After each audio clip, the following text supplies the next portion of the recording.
Hello, and welcome to the Corona Ready Cleaning course, where you'll learn the right way to protect yourself and your customers from the coronavirus. I'm your host, Melissa Homer, MaidPro's Chief Cleaning Officer. First, you have to be asking yourself, who is this lady? Why listen to me? Well, as I mentioned before, my name is Melissa Homer, and I'm MaidPro's Chief Cleaning Officer, which means I'm our subject matter expert on all things cleaning. I've been in the commercial chemical and cleaning industry, professional cleaners for over 20 years. And I work regularly with top scientists and engineers in the commercial chemical and equipment industry. Usually I like to be behind the scenes, building training materials, testing products, but today I'm coming to you myself, and I openly admit I'm not a YouTube celebrity. This is not my comfort zone, and I usually hire voice actresses to do this work. But I knew this training needed to be done now, and it needed to be done fast, so I'm here today to do it for you. You'll have to deal with what you got. I apologize, but the knowledge is there. So there'll be some likes, there'll be some ums, but stay with me because it's important. I am featured regularly as a featured columnist in articles such as Taste of Home, Real Simple, HGTV, and more for my cleaning knowledge. I'm being very honest with everyone today. I am not a chemist and I'm not a doctor, but I am an expert cleaner and an expert in the cleaning industry. So I'm here for what I can bring you today, which is how you can properly clean in this new environment and make sure your customers stay safe and you stay safe. So you may be thinking to yourself, why am I putting this training out in public? Shouldn't this just be for our MaidPro employees? Well, quite frankly, it's because I realized as I was building this training for our staff that over 70% of the professional cleaning industry is still independent self-employed cleaners who get virtually no formal training. And I went to my boss and said, hey, I'm building this training for our MaidPro franchise, but I'm scared for the rest of the community who doesn't have the proper training. And we talked it out and he agreed that we had to do this for the public, that this is our way to give back. So if you are an independent cleaner or work for a small cleaning company, we're inviting you, please use this training because you need it today. Things are happening right now, and if you have been sloppy in the world of training your staff regarding disinfection and managing their own protection, it is time to learn the right way to do things. So please take this as a formal invitation. It's free, it's yours, enjoy. And hopefully it helps everybody out. The main reason I want to help everybody out and the reason I think you should become a Corona Ready cleaner is because we can be part of the solution. We're the unsung heroes in this story. Professional cleaners are, frankly, the atlas holding up our planet that no one appreciates. We are the reason that the community at large is able to live with so little illness as it is already. And Corona is just another virus for us to do battle with and to win. So if we do our job right, we're gonna not only protect ourselves, but help protect our consumers, making there be less germs for them to interact with in their space and in their home, less chance to spread germs within the family, and a chance of really making a lasting impact against the infectious disease like the new COVID-19 coronavirus. So today's agenda is going to be Coronavirus 101. What is it? Can we kill it? What's involved? Then we're going to go into a big lesson on how to protect both ourselves and our customers. Again, I believe we're going to be the unsung heroes in this story, and I believe we can go out there and make a difference for our consumers' lives and really help them weather this storm. So let's get cracking. First, let's do Corona 101. I'm going to be blunt. Go check out the CDC. This is not a Corona class. If you're looking for best advice on the disease itself and how it's spreading and all of that stuff, just Google, okay? So we're gonna give you the crash course basics for right now so we can spend our time together focusing on what you came here for, which is the cleaning, okay? So the fundamentals I'm gonna give you is the real name for it is COVID-19. The coronavirus is a type of virus, there's lots of them, and it's been around for a long time, but this is a new novel strain, which means nobody has had it, which means nobody's immune to it, which means there's no vaccine for it, which means it's passing like wildfire. So we've got to manage it. It gives you respiratory illness, and for Right now, there's no known treatment, and for about 16% of patients, it can get pretty serious, even all the way up to deadly, which is why we need to be armed and ready to do battle and fight this virus back before it gets too out of hand. So how does it spread? Simple. The most obvious and clear way that we know it is passed between people is through close contact, 6 feet away or closer. But it also can be passed by poor management of coughing and sneezing into one's hands and spreading germs everywhere, and then touching other surfaces and making them all germy. Forgive the technical term. As well as people touching their eyes and their face, which inevitably takes those germs that they've gotten off of surfaces and puts them into their bodies. How can it be killed? Good news is, according to the CDC, it appears that most common hospital-grade disinfectants are effective. So those are the ones we should be using right now, which hopefully most professional cleaners will already have in their arsenal. How we can help. 3 simple rules. Stay healthy ourselves, kill those germs, and don't let the germs spread. How are we going to protect ourselves? That's focus number 1, because obviously our main goal is to help our clients, but we can't do that if we're homesick ourselves. So number 1 is, how do we protect ourselves? Personal Protection 101. The way that we protect ourselves falls into 2 main buckets, which is basic hand hygiene, hand washing or sanitizing, or actual barrier protection, which is in the form of disposable gloves. There's really pretty much it, other than don't go in the house, which we need to do if we're going to fight those germs for the community. The fundamentals of hand hygiene are that gloves are great. They keep germs out. Awesome.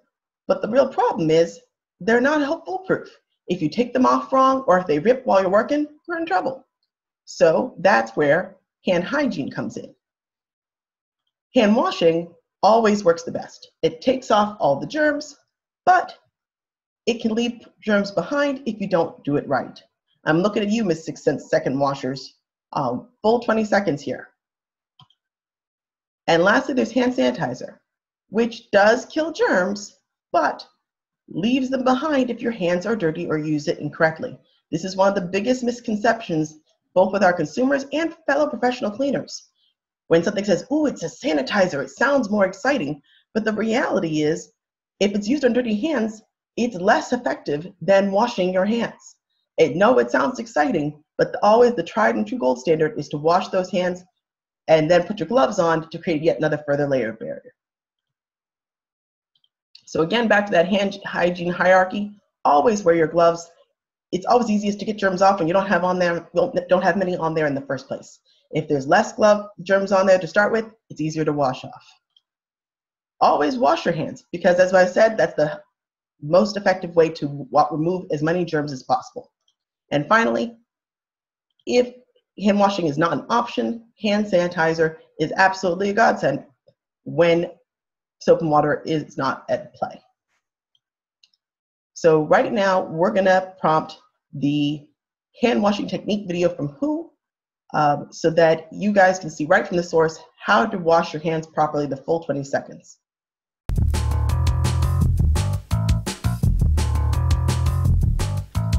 Hand washing should take you about 1 minute. Use a timer or count from 1 to 10 in each of the following steps. Wet hands with water and apply enough soap to cover all surfaces of the hands. Let the water run smoothly to avoid touching the tap later on. Rub hands palm to palm to obtain a good quantity of foam. Then rub right palm over the back of left hand with interlaced fingers, and vice versa. Rub again palm to palm with fingers interlaced. Rub the back of your fingers to opposing palms with fingers interlocked, repeating this action for each hand. Rub rotationally left thumb clasped in right palm, and vice versa. To clean the tips of the fingers, rub rotationally backwards and forwards with clasped fingers of right hand in left palm, and vice versa. Rinse hands thoroughly with running water. Dry hands thoroughly with a single-use towel If the tap is not elbow operated, use this towel to turn off the tap without touching it directly. Your hands are now clean and safe.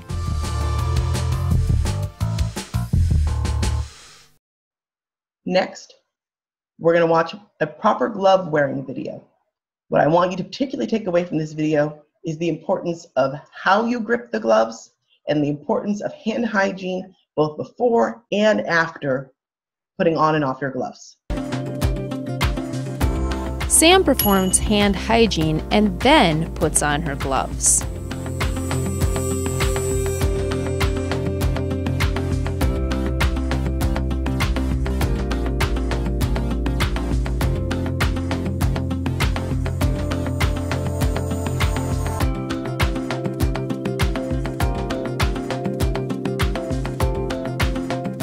Sam knows the outside of her gloves are contaminated. Using her gloved hand, she grasps the palm area of her other gloved hand and peels off the first glove, holding the removed glove in the gloved hand.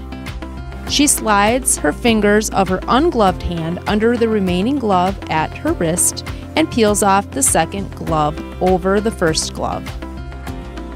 She discards the gloves in a waste container. Sam performs hand hygiene. That's more like it, Sam.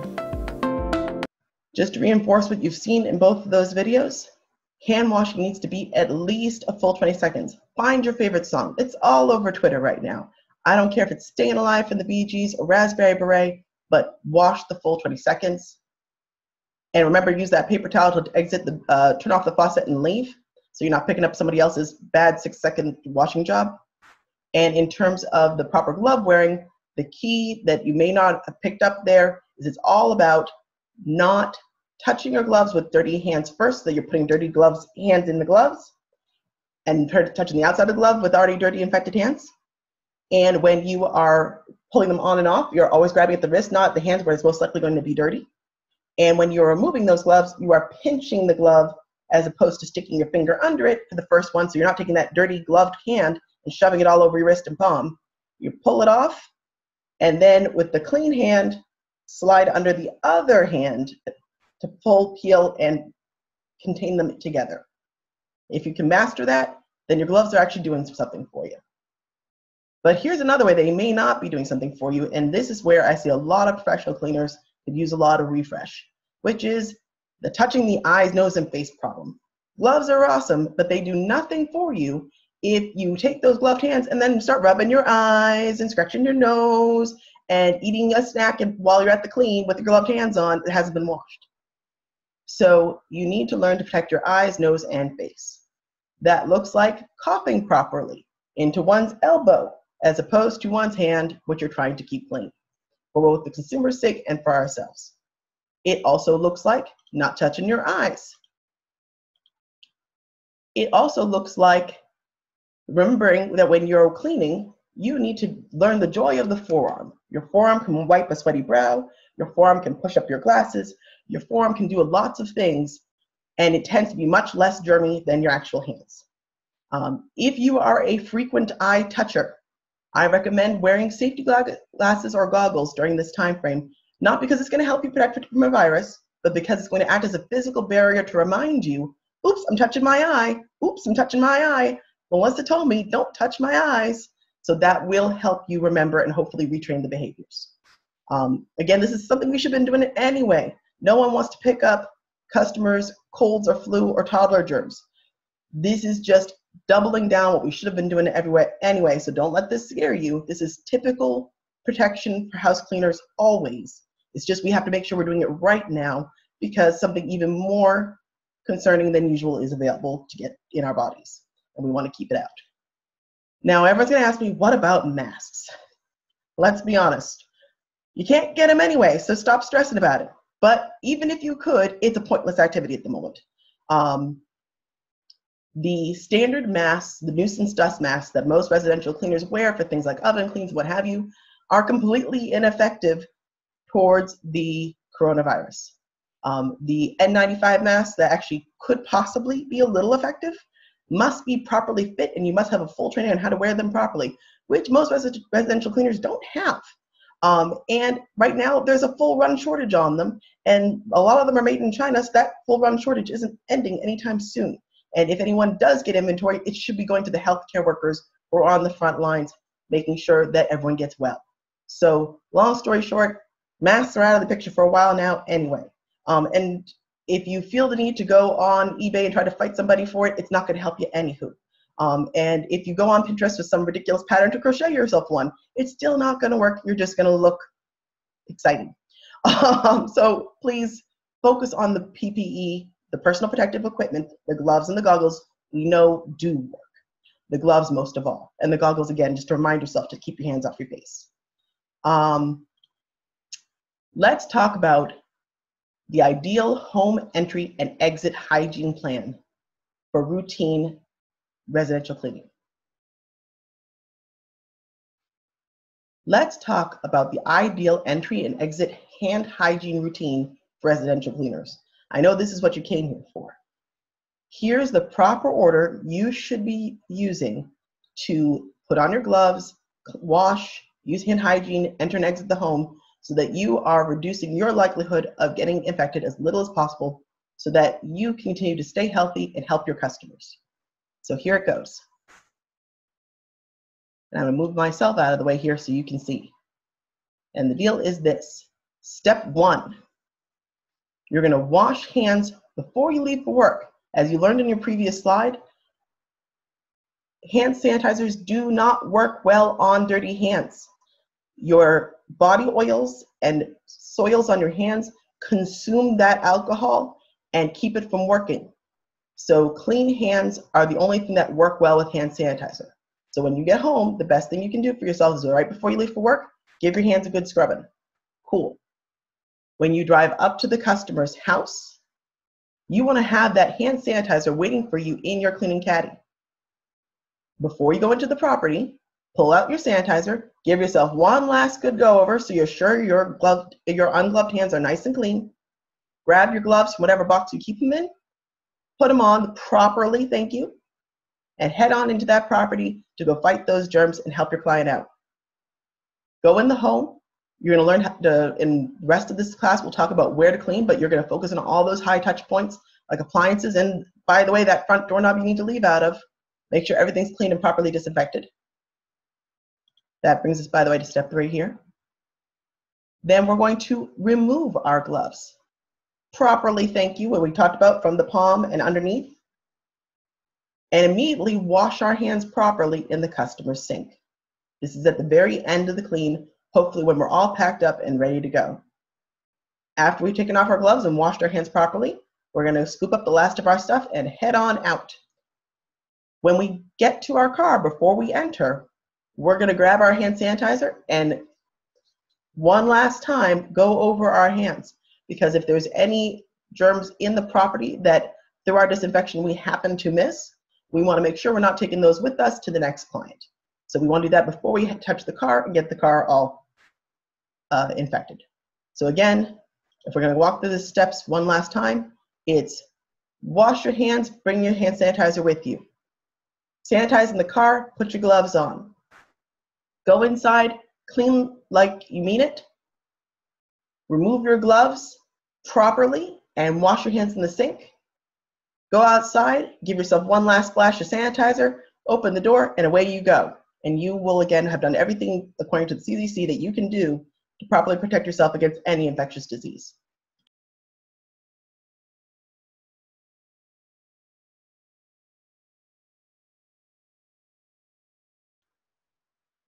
Now let's get to the most important part, the part where we get to play the hero in our community, which is how we can protect our customers. Let's first talk about cleaning and disinfection 101. What most people don't realize is there's a broad range between cleaning and disinfection in terms of what you're doing to reduce germs in an environment. When you clean, if you just use soap and water, which classically has basic surfactants and degreasers in it, you are removing dirt and soil from the surface and washing it away. That act of removing the dirt and soil actually takes away a good solid 97% of germs. It's a really good job. Hygiene is important. It's why we clean in the first place. When you introduce chemical disinfectants and sanitizers into the mix, you can now reduce that number of germs even further. Sanitizing removes 99.9% of germs, which sounds really awesome, right? Except if you know about disinfection, which is where you can remove 99.999% of germs. Now, you may be saying to yourself, well, 97% sounded awesome. Who cares about that extra almost 3%? You do if you want to help your customers stay healthy. And I'm going to show you why. Sanitizing reduces your exposure to germs 1,000%. When you're at that 99.9, it's 1,000% reduction of your exposure to germs.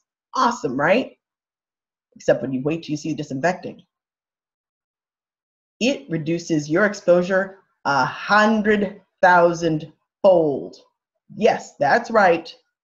1,000% reduction versus 100,000% reduction in exposure to germs. And when it's something new like Corona, where your body does not have an immunity, I want that 100,000% reduction in exposure. So that means you need to properly disinfect, not just sanitize. And if you've been kind of sloppy about how you're doing it, time to get back on track. Hopefully all professional cleaners know how to properly disinfect, but if you have forgotten the real rules, that's what the rest of this course is about. There are 4 basic types of disinfectants available to you as a professional cleaner. There are oxidizing agents like bleach. There are pholonics, which is something like a Lysol spray. There are quaternary ammonium compounds, which is in a lot of popular products like this spick and span all-purpose spray and glass cleaner that we use. That's a hospital-grade disinfectant. And acidity, which is like lemon juice or citric acid, common in a lot of bathroom cleaning products that are disinfectants, like a common disinfecting bathroom that we use. The key here of how they all work is that oxidizers, like bleaches and peroxides, actually destroy the cell walls by stealing electrons. It's kind of neat. It kind of like pulls them apart. Pholonics actually coagulate proteins. Think of like a scab where everything's like sort of coagulated together. It kills them very dead. And thus is one of the more effective disinfectants against some pretty hardcore stuff. Quaternary ammonium compounds actually denature proteins and unravel them and make the whole cell membrane leak and fall apart. Again, very dead germs. And finally, acidity just dissolves the suckers, which is kind of awesome. Anyhow, each type of disinfectant does work, but they come with their own pros and cons. For oxidizers, like bleaches and peroxides, they kill a whole variety of germs, which is great, but they're super unstable and they do a lot of surface damage. When you open a bottle of bleach, it actually goes bad after a certain amount of months. Hydrogen peroxide reacts and goes bad even faster. And when it doesn't work, it's no longer disinfecting. And as we all know, bleach does a lot of staining and corrosion and damage to surfaces.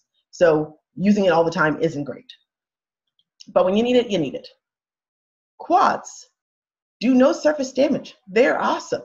They're actually one of the best choices, I think, for professional cleaners, because it means we can use them everywhere in the client's home without damaging stuff. The challenge is that they lose power if there's dirt on the surface, which there shouldn't be because we're professional cleaners and we know what we're doing. So Quats is a great choice for professional cleaners, but may be more risky for a consumer or independent that isn't well trained and may not clean properly. The privilege to use Quats comes with the knowing how to properly clean and get dirt off the surface. Pholonics, as I mentioned before, they kill a wide range of stuff, even some of the most difficult stuff, but they're so powerful, they're risky to us as consumers and cleaners to breathe and to eat off the surfaces, etc. They're very dangerous.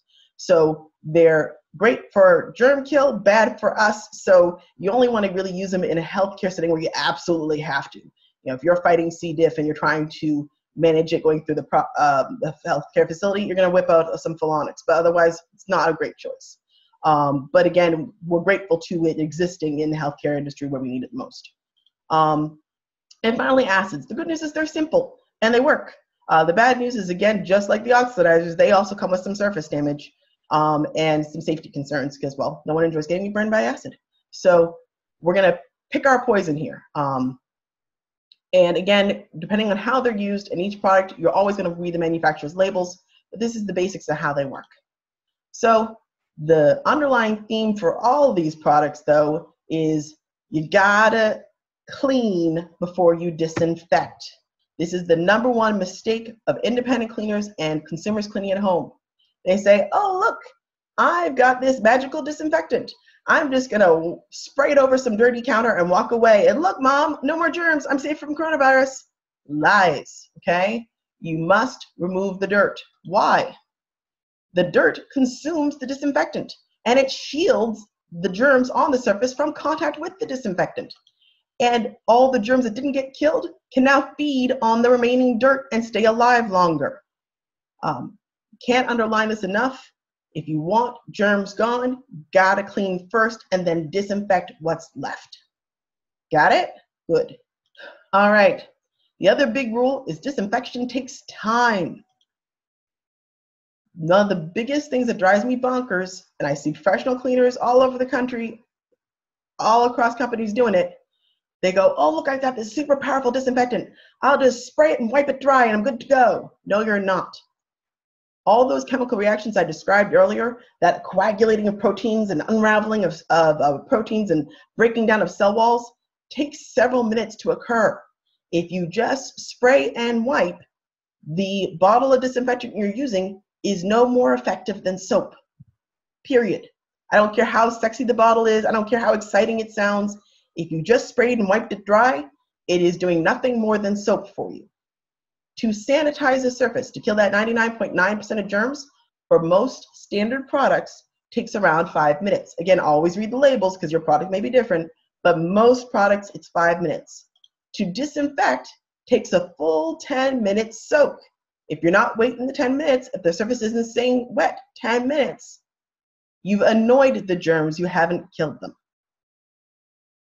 And again, I don't care how fancy the product sounds, these are the rules. Now, there are some hardcore products that will promise a shorter time to disinfection, but every one of those requires an additional rinse step afterwards to get them off, because if they're that high a concentrate that they can kill in less than 10 minutes, you have no business touching, eating off of, or using that surface soiled with that disinfectant afterwards. It's going to get you sick and your customer sick. So those fast-acting ones always require a full rinse step afterwards. So frankly, they're slower than using the proper normal ones that take 5 to 10 minutes. Those fast-acting ones were designed for healthcare, where someone needs to do things like turn over a surgery room or an ER. They're not meant for house cleaning, where we want to make sure our consumers are safe and healthy to be able to cook their dinner after we cleaned. So make sure you're using the right products that are safe enough to be used to disinfect and to have a little bit remain on the surface and not be a risk to the consumer. And when it works right, the germs disappear. Isn't that fun? Gotta love graphics. All right. For my MaidPro pros, luckily for us, we're good to go. All the products we use, we've been doing this a long time and we knew what we were doing to begin with because, well, I picked them and I care about disinfection. I'm a bit of a germaphobe, so I was already planning for this. All of your products, your all-purpose cleaner, your bathroom cleaner, are hospital-grade disinfectants, and they kill a wide variety of germs. So you've been protecting your customers for years. You just need to make sure if you've gotten even a little bit complacent, we train you fully and thoroughly in our MaidPro University on how to use these products for the full 10 minutes. But if you've gotten a little complacent, this is time to stop being complacent and use them right. For our customers, if you're watching this, or independents, the answer is good old household bleach or alcohol, because that's what you're going to have easiest access to. The deal is, according to CDC, 30 cup of bleach per gallon of water or 70% concentration alcohol is fair game for disinfection. But let's be clear here. Both of these products must be used with a clean surface. You must clean first. You cannot just glug bleach into your all-purpose cleaner and call it a day. You're going to need to wash down that surface with an all-purpose cleaner, then take your bleach and water mix and apply that to the surface and let it air dry. Same thing with our Spick and Span and Comet products. It works the same drill, but we just get one less step because it's designed to be used as a one-step disinfectant, which means we can clean that surface down with that Spick and Span and that Comet and just leave it damp. If you leave your surface nice and wet and damp, it will dry in 10 minutes, which gives you that germ kill. You don't have to come back and do extra work. A lot of people are scared of, oh, I can't really disinfect my customers' homes. It's going to take too long. No, it's not. You just need to know to leave more soap on the counter. That's really the difference here. Clean like you always been doing, but just leave things good and wet before you go. Now, I didn't say sopping. I don't want puddles on every customer's counter from across America, but damp, long enough that it takes 10 minutes to dry. If you're concerned you're not leaving it damp enough, go experiment on your own counter tonight. Put some on and set a timer for yourself. Come back in like 8 minutes. Does it still look kind of damp? Feel it. Does it still feel kind of damp? If it's bone dry, you're not leaving enough water behind. If it's still kind of damp, good job, you did it. Learn how wet is wet enough for your territory. If you're in a hotter climate, you need to leave it a little wetter. The key there, though, again, is 10 minutes, period, end of story, for most disinfections. Now, the question, of course, is, well, what do I disinfect? Let's be honest. Residential environments are not laboratories. We cannot steam blast all the walls, ceiling, floor, and bookcases and every little book inside, and we don't need to, because good news for us is the coronavirus appears to live anywhere from hours to days, depending on the surface. But it's not like it's going to be all over every little thing. Most porous surfaces and things like that, soft surfaces, it actually is going to live less time on. So what we're really worried about is the high touch surfaces. Hopefully our consumers are doing their job. By the way, consumers, if you're watching this, wash your flipping hands the full 20 seconds all the time. When you get home from work, wash your hands. When your kids get home from school, help them wash their hands. The more you can do to bring less contagion into your home, the easier shot we have of keeping your home germ-free. Because if there's only a little bit around, we can nail it. If you've been really sloppy, there's going to be a lot more for us to get. So for us, when we're looking for what we want to disinfect, we want to hit what we call high-touch surfaces. These are the objects in the home that consumers tend to touch frequently, just like it sounds, high touch. All right, so what does that look like? That can be anything from doorknobs to cabinet pulls to drawer handles to stair rails and chair rails. It can be chair arms, like we were sitting in the top of the dining room chair where you pull back. Guess what? You touch it a lot. Faucets, the faucet handles. If they have one of those pull-down sprayers, you better get that too. Appliance handles, toilet flusher. Light switches is an often forgotten one. Counters and tables, big obvious there. And please note, if you can tell your consumer tends to eat off their coffee table, give it a disinfection too. Don't decide just because it's a nice coffee table you need to ignore it. Quaternary disinfectants should be safe on most polyurethane wood, so you're good to go. Appliance buttons, dishwasher, microwave, all those little buttons on different equipment around their house, make sure you hit them.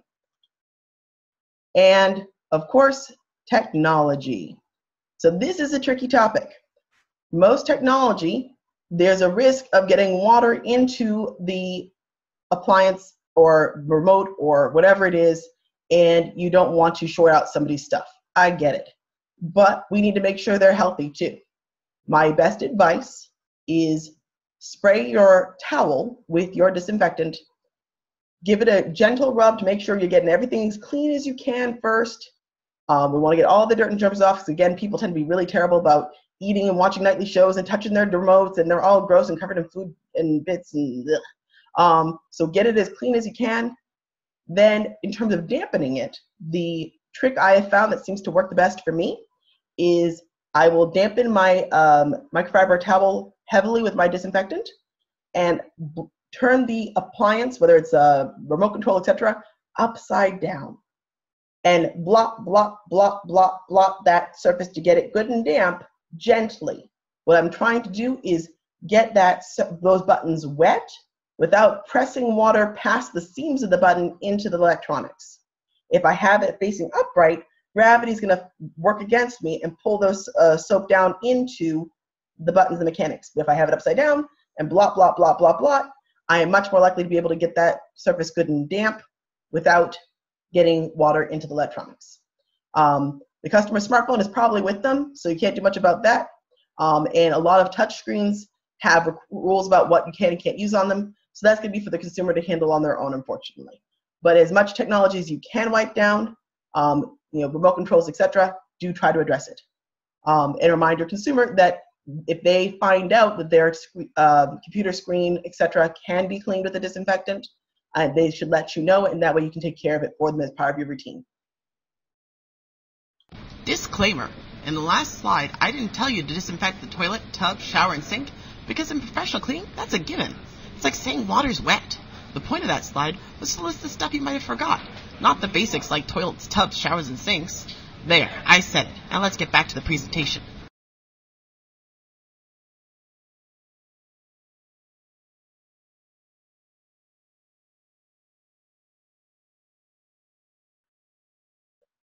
All right, we're in the home stretch, I promise everybody. We're now going to talk about how to protect against cross-contamination. And as a professional cleaner, this is one of the most important sections. We owe it to our consumers, regardless of whether it's coronavirus or it's anything else, whether it's the common cold. We don't want to be bringing germs from house to house, so we need to know how to get it right. Cross-contamination 101. Cross-contamination is when you take germs from someplace you didn't want them in the first place and bring them to someplace even worse. In this case, from a bathroom to the kitchen where we cook. Oh no. Cross-contamination can mean from room to room. It can also mean from property to property if we don't do our jobs right as professionals. And frankly, we're tradesmen. We're professionals and tradesmen, forgive me. I want to forget male residential cleaners are a definite part of the industry. We owe it to our consumers to handle ourselves like the tradespeople we are and do it right. So what does that look like? Cross-contamination management per clean. Within each clean, there's a couple rules of what we want to do. First, we want to color code our supplies so we are not using supplies in one room and bringing them to another. For example, we don't want to take a bathroom towel and start rubbing the kitchen counter with it. No good. So you want different colors for different types of rooms. In the case of MaidPro, we have dark blue for kitchen, white for bathroom, light blue for living areas, so that we aren't taking those bathroom germs in places they don't belong. You want to have one set of towels per home, freshly laundered. If you haven't been packing up your towels this way before, get doing it. What that's going to look like is get yourself some laundry cinch bags. I don't care what you get, but figure out how many towels you tend to use per clean. Give yourself a little extra so you're not running out, and tie them up and bag them up per home, freshly laundered, so you know that only this home is being used with these towels and there's no germs from anywhere else coming in. Next, you want to make sure that you're properly laundering those dirty towels as soon as they're done from that clean. That means on most machines, there's a towel setting that's going to use higher heat and higher heat dry and hotter water. And you're going to want to use quality detergent and bleach in the wash cycle to make sure that you are eliminating as much dirt, germs, and contagion from that laundry product as possible. Note that if you properly wash towels in the hot towel setting with bleach, you are removing dirt, germ, and viruses. So you are good to go. So those are perfectly safe, sanitary, and ready to go for the next home. And finally, any tools that do need to be used from home to home, hard tools like scrub brushes, etc., need to be thoroughly washed at the end of the clean and sprayed down with disinfectant. This is a critical step, again, to make sure that the germs that are in any home, regardless of whatever's going on with the common flu, we want those to stay at the home they're in. So at the end of any clean, take those hard tools that are being used repeated and make sure you're thoroughly washing them in the customer sink and spraying them down with your disinfectant before you put them away. And then they'll have a good 15, 20 minute plus soak in disinfectant between one clean and the next. And that way you know you're good to go for the next clean. Now let's talk about cross-contamination management per day. That's the stuff we're doing at the clean itself, but there's a whole day routine you have to worry about. First, make sure you're disinfecting the rest of your stuff. If you've got a binder where your work orders are kept, make sure that's being wiped at least once a day. Make sure that your caddy that you're carrying your cleaning supplies in is getting wiped down with a disinfectant at least once a day. Make sure that anything you're touching frequently is getting a good wipe down. And again, damp enough to disinfect. Make sure whatever office you're working at, If you're independent, that means taking care of your home. If you're a professional like myself at MaidPro, that means taking care of the MaidPro office that you're working at, making sure that once in the morning and once a night, the whole office is getting a good, thorough, high-touch area wiped down with proper disinfectant. That means doorknobs, that means desks, that means drop holes, the same list we talked about before. Should be done in the morning and the afternoon. So again, that our pros are sure that they are coming into a clean environment. And also, we're watching for our pros' health. We are trained and know, at least at MaidPro, that we offer sick leave. We take care of our pros in terms of making sure they're allowed to leave work, and if they aren't feeling well for any virus or illness. And so if people are under the weather, they need to call out. Same thing with our independent consumers watching and independent cleaners watching this. If you're not sure what you've got right now, everyone's going to be in a heightened state of awareness. Your coworkers, your customers, and you are going to feel nervous when you see other people having the sniffles, even if it's not coronavirus at all, it's just a common cold. We're all in a heightened state of alert right now. So for our sake of our customers' stress and our coworker stress, this is not the time to show up to work with a cold, okay? You heard it from me. Be smart. Make sure your office is taking care of all these things so our consumers can continue to feel confident that we have their best interest at heart.